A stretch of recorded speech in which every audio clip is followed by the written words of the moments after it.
How's it going, fam? It's Erica with Not Your Average EDC, and today we are going to talk about geometry cuts again.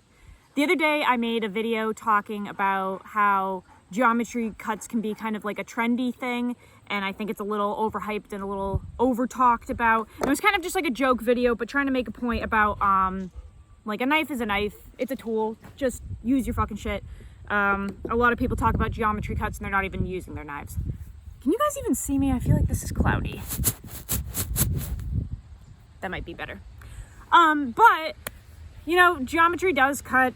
So I wanted to just kind of make a video bouncing off of that and showing some models that I use and like where geometry really actually does cut. And they're great examples of that whole kind of movement thing. Also, please excuse me throwing my son's ball. Yeah. Let's just talk about some of my favorite knives that are thin and slicey that I really do actually appreciate when I need a thin slicey blade. Yeah, so we'll just talk about the Native first. The Native 5 from Spyderco. This is a fantastic thin and slicey blade. Now, with all of these, you could find thinner and slicier, but we're just talking about stock models that you probably don't have to get a regrind on, that are thin and slicey enough for most tasks. So the Native 5 is a fantastic model. It's lightweight, you have a fantastic blade shape, and it is pretty thin and slicey. One of the biggest things, at least for me, when I'm looking for a geometry cuts knife, is having enough width in this direction on the blade for the blade to thin out. When you start getting into knives like this Hogue DECA here, for a model like this, it is thin and slicey, but you are lacking that height to thin out as much as like the Native, for example. So the shorter your blade gets in this dimension, the more limited you are to having geometry that moves through material with ease. So just something to take note of here. And I'm mentioning that because a lot of these knives you're going to notice have a good amount of blade height, okay? So this full flat ground Native 5 is a fantastic example of a thin and slicey blade. I love the Native 5. This thing really sails through material like you wouldn't believe. I do have one with the regrind, and it is like scary sharp and scary thin, and I mean, it kind of feels like you're using some type of super powered tool to move through stuff with that. So like a lot of these you could get a regrind on if you wanted, and then you're on like a whole other level of thin and slicey. But like I said, these should be fine as they are for the most part. But man, a reground Native 5 is like a different animal. Sticking with the Spydercos, let's actually talk about the Sage 5 lightweight. So another great blade with a decent amount of height to thin out, full flat ground. You have a little more of like an elongated blade shape with this one compared to the Native 5, although I do feel that they're kind of similar because you have a forward choil on both and that like leaf shape blade. But you are like, I feel like you're a little elongated on the Sage 5. Really great option here. I've been using the Sage 5 series, or the Sage series, for years. I had the Blackie Collins Sage 3, I think it was, with the bolt action lock. A good friend of mine has had that for many, many years now. But yeah, I've been using the Sage series for quite some time, and they just, I feel they're super underrated. Again, these blow through material like crazy. You have a really nice blade shape with great geometry. In the lightweight model, you're pretty lightweight, 2.9 ounces. So like on the heavier side of lightweight, but still under 3 ounces, which for me falls into a lightweight or featherweight EDC knife, as I like to call it. The Sage is just incredible. And that blade shape is really, really good for like all EDC tasks. Also, super comfy. So that's a great one. that is thin and slicey. I keep wanting to say like slicey dicey, but I don't think we're allowed to say that anymore, right? I don't think we can say that anymore. That's dead. That's canceled. Spyderco Pair 3. Another great one. Now, I do feel like out of all of these, this is one that a lot of people say you should get reground. I think regrinding blades can be a little overhyped just because I feel like a lot of the people doing it like really aren't even using their knives, and like who fucking cares, right? Do whatever you want with your life. But like if you are interested in a Pair 3 and you are hearing on the community on Instagram that like you should really get it reground, just try it stock first maybe. I have never found myself wanting to thin this out further. I really haven't. I think it's fantastic. Definitely more of a like triangle shape on this blade, right? So compared to the other two that we were talking about, these are kind of more leaf shaped. This one reminds me much more of like a triangle, but fantastic for moving through cardboard or anything that you do want geometry cuts characteristics with. Absolutely fantastic. The Pair 3 is a knife that I've been using for eternity, since it came out. I've had so many iterations of the Pair 3. It's just one that I will probably always have in my collection because they're super, super useful. And I flippin' hated them at first, and I hated Spyderco at first, but you guys pushed me to try them again. And the Pair 3, this actual Pair 3, I had a different blade, but this Pair 3 was the one that changed my mind about Spyderco and the Pair 3 model. It's just fantastic. And the cool thing about, yeah, all of these on the table here is that I have done a little bit of poking and prying with all of these actually, and none of them broke or chipped or anything. So they are geometry cuts knives, but they can definitely handle whatever you throw at them for the most part, knock on wood. They're really, really great. So if you're looking for a blade shape a little bit more like this, Pair 3 is a great one that moves through material with ease, especially once you start moving into these kind of like premium steels like CPM Rex 45. Really nice steel to work with and super toothy. Kane is on our, I think, 4 of running here, and he is not showing signs of slowing down, so that's fun. Let's do our last Spyderco here. The Delica. You guys probably saw this coming. This is the Delica 4. Another incredibly well-made knife with very thin geometry. Definitely kind of like our longest looking blade out of them all. And a very interesting tip here that kind of like swoops down. It almost looks like the bill of a bird. So this one has not as much blade height here as the others. And it's kind of a hybrid between like the Pair 3 and our other two that we showed, because it's not a super triangle knife like the Pair 3, but it's definitely not leaf shaped, right? So really kind of its own little shape there. This is a really good knife if you do tasks with your knives where you hold the blade and work with the tip. So I know a lot of people don't like to use their knives as multi-tools or anything other than a slicing tool, but if you use it as a scraper or something, I have noticed that this blade shape, because it doesn't have a lot of height, is super useful to hold like this and do fine detailed tasks with that tip, right? Because it's not too wide where you're nervous of cutting yourself. You can really grasp onto that and use that tip without being nervous about it. So this is just an awesome model. The good thing about the Delica is you can get them pretty cheap in terms of Spyderco cheap. We know that they're super expensive for what you're getting, but like if you're trying to find a cheaper Spyderco that has like a good thin geometry, a super slicer, the Delica is a great knife to look at, especially in K390.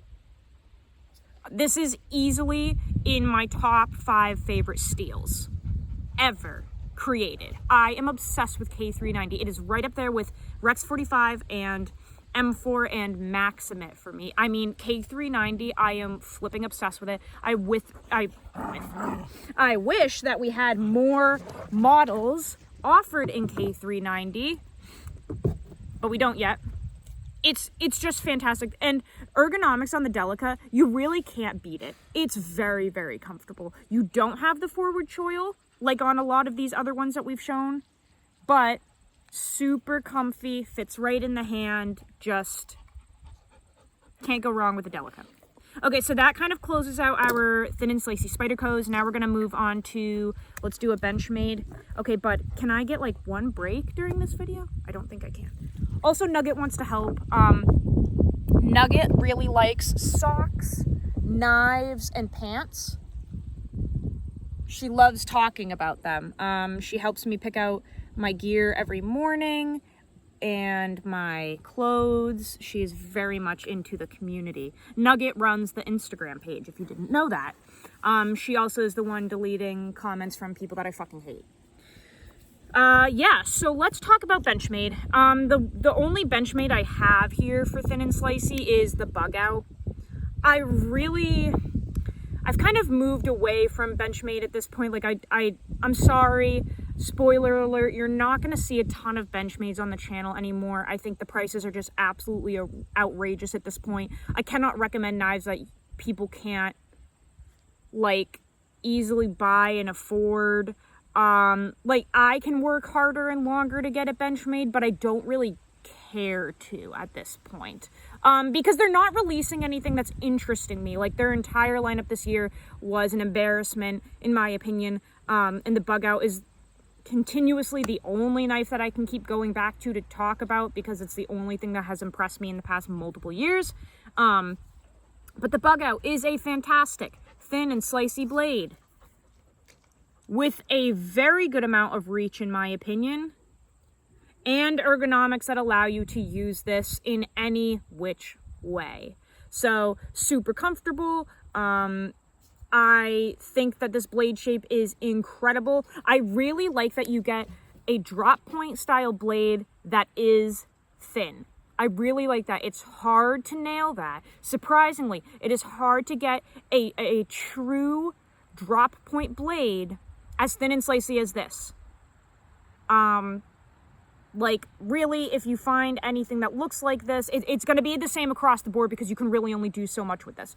But the Bugout is absolutely fantastic. This moves through material incredibly well. It is still rugged enough to poke and pry, which I have done, but this geometry is absolutely fantastic, especially come on, pick it up. Pick it up! S90V. S90V, incredible steel. I love, love, love the Bugout. I have 3 of them, and especially with how lightweight it is, this is one that you literally don't even realize you're carrying, and that blade shape just moves through everything. Now, kind of in the same blade shape as the Bugout, we have 2 knives coming up that are very similar.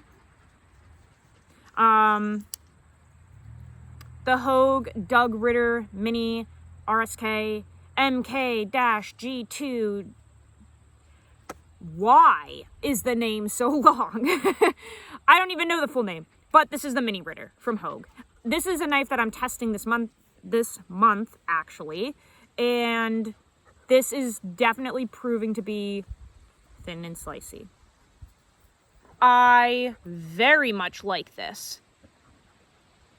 Another spoiler alert, I really am going to dub this one of the best EDC knives of all time. I guarantee it at the end of the month. I guarantee it.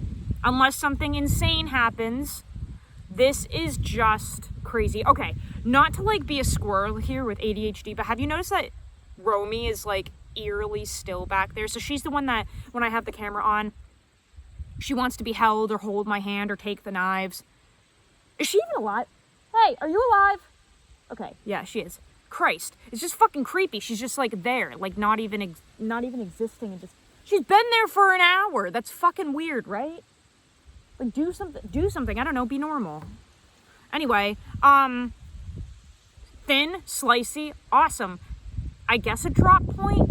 But you have a lot of belly on this one, and it's just kind of like a weird hybrid to me. I feel like this is a comparable blade shape to the Bugout, but you have more belly and just almost like a leaf shaped blade, now that I think about it. It is a little bit leaf shaped like this, in a sense, but again, more belly right there. I don't know, this is a cool blade shape. It's kind of like the Delica, where it's like in its own little world, but with some fantastic aspects. Love the mini Ritter. This thing, I notice, so this is going up against the mini grip right now in my testing. I don't know where you put your ball, buddy. I'm sorry. You're waiting for me to throw it. I can't find it. This is one that is going up against the mini grip right now in my testing, and every time that I need to kind of sail through material, this is the one I'm grabbing compared to the mini grip. It's just like they're not even comparable in that sense. This blade shape is absolutely fantastic. Now, this is not full flat ground like those Spydercos were. All of those Spydercos are full flat ground. This, flat ground. The Bugout is. Flat ground on this as well, just not full flat. So another fantastic blade shape, great geometry, in my opinion, fantastic cutting length, just an absolute winner. And even with that coating, guys, still goes through things that could be sticky. It goes through them very well. This coating does not seem to pick things up, which is really nice. That's actually something that Jake over at Evergreen EDC talked about, I think yesterday in his video, was like blade coating in the how some of them don't pick up material like others. So he's testing the readout. Go check out his channel. He's like incredible, and I've kind of partnered up with him to do testing. So Evergreen EDC on Instagram and YouTube, go check him out. But he made a really good point yesterday about coatings picking up on material or not, and the readout, I guess, it just sails through everything, which is awesome. The coating does not pick up tape like a lot of other coatings do. I have found the same to be with this. It just, nothing really sticks to this, which is awesome. I love that. The other Hogue that I have that I showed in the beginning of the video, the DECA.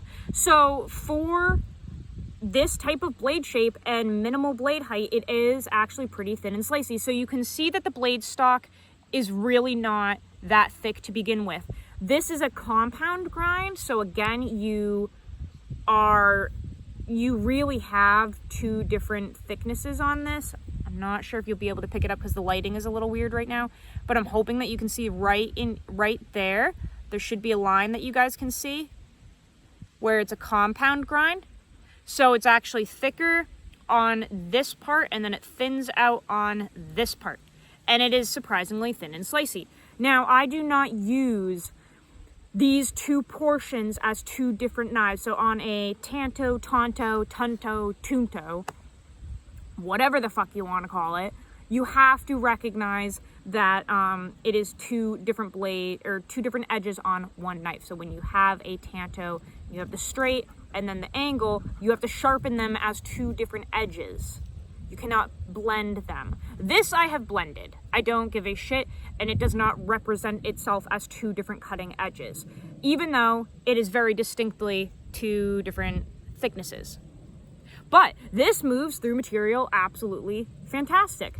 And because this is a cheap feeling piece of shit, that was a little extreme, Erica. Take it back. Because this is cheap feeling and not the quality I wished it was, I've been using this as a utility knife and a super beater knife for the whole month so far. And with that, I have noticed that it moves through abrasive material very, very well, surprisingly. Now, the MagnaCut treated low on this first run does need to be touched up more often than not. But when it is touched up and it is sharp, the geometry actually moves through stuff super well. It very much reminds me of a utility knife, of one of those razor blades, right? That's what it feels like. Thin and slicey, and moves through stuff incredibly well. Not last night, the night before, I was cutting that foam at the campers. I had let it cure for 24 hours, and I was cutting the excess off so that I could sand it down. and I immediately reached for this one. It moves through really, really well with abrasive materials. That length that you get, that cutting length and sawing motion combined with the thin slicey geometry, it actually does work really, really well. So the DECA, although there are many things that I do not like about it, that is one thing I can give it, is that it actually moves through material very, very well for what it's worth and for the setup that you have. Oh good, you found your ball, buddy. He is absolutely obsessed. Okay, the last one that we have here, and this is almost like best for last, I think. I didn't even mean to do that, but I will say the Neutron from TRM. Boy, you can't really go wrong with this, guys. This is a knife that I tested for a whole month, did a review on. You can find that in my reviews playlist. This is very thin and slicey and absolutely fantastic.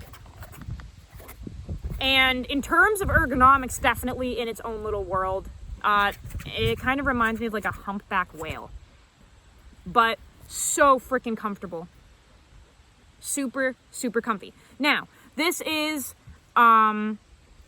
it's, what is it kind of looking like here? Well, it's kind of looking like a Benchmade Bugout a little bit, right? The blade, a little bit. But it's also kind of looking like a leaf shape, a little bit, right? Not full flat ground. I think it's flat ground, unless it's hollow. Let me check. No, I think it's flat. Absolutely fantastic. You have a lot of great stuff going for it here. Blade height, decent. Cutting length, absolutely great. I'm thinking that maybe this tip is centerline with the rest of the knife, which is a huge plus for me. Let me just kind of like check here. It's pretty centerline, not dead on, but pretty centerline. I have videos on that, guys, on why I like knives with the tip being centerline with the rest of the knife. It's just something that I enjoy when I use the tip specifically for picking knots and stuff like that. It just makes it easier.